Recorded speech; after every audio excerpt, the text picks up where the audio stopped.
This is the voice of Ambazonia. Truth in resistance, clarity in crisis. Today is Monday, and our editorial is titled Prophets and Courtiers: the Church, the Regime, and the People's Verdict on Ambazonia. Fellow Ambazonians, good day. From the hills of South in Boy Division came men who spoke with courage. South once leaned to Dr. Endele's side in the politics of the 1950s. But out of that same soil rose voices of conscience, men who chose truth above fear.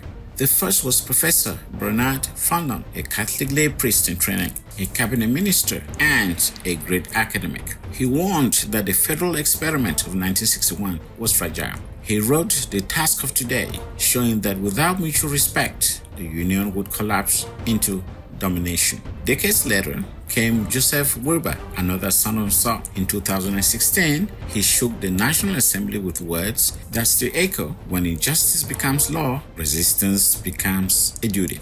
Wilbur carried forward Fondon's courage, telling the regime inside their own chamber that Ambazonia would not be silenced. Then came the prelates, Cardinal Christian Toomey and Archbishop Paul Vezekov, both sons of Saul, both fearless in the face of power. Cardinal Toomey began in Yagua, served in Garwa, and later Douala. At the Grand National Dialogue of 2019, the regime tried to bury independence, but Toomey allowed it onto the ballot. The people voted, and 69% chose independence.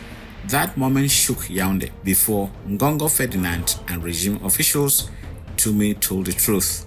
He angered the state, but won the people's trust.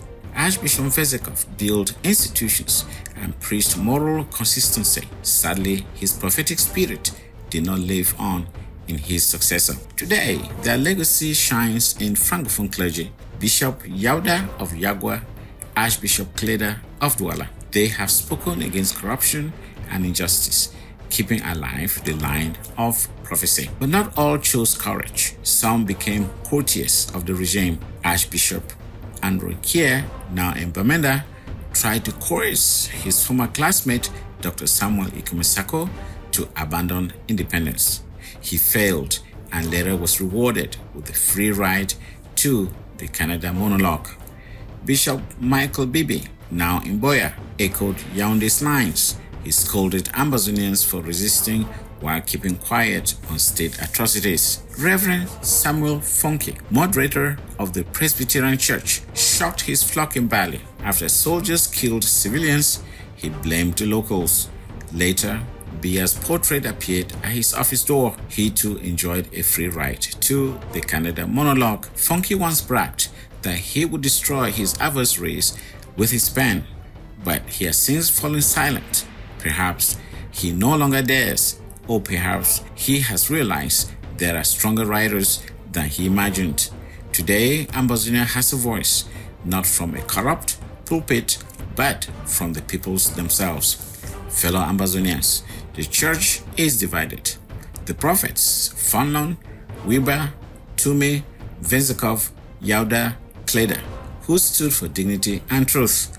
The courtiers, Nkier, Bibi, Funky, who bent to power, and the people, whose verdict at the Grand National Dialogue was clear: 69% for independence. History will remember prophets for their courage, courtiers for their compromises, and the people for their demand for freedom. From the hills of South Imboy to Douala to Yagua, the prophetic flame is alive, and one truth cannot be denied: Ambazonia's destiny is independence.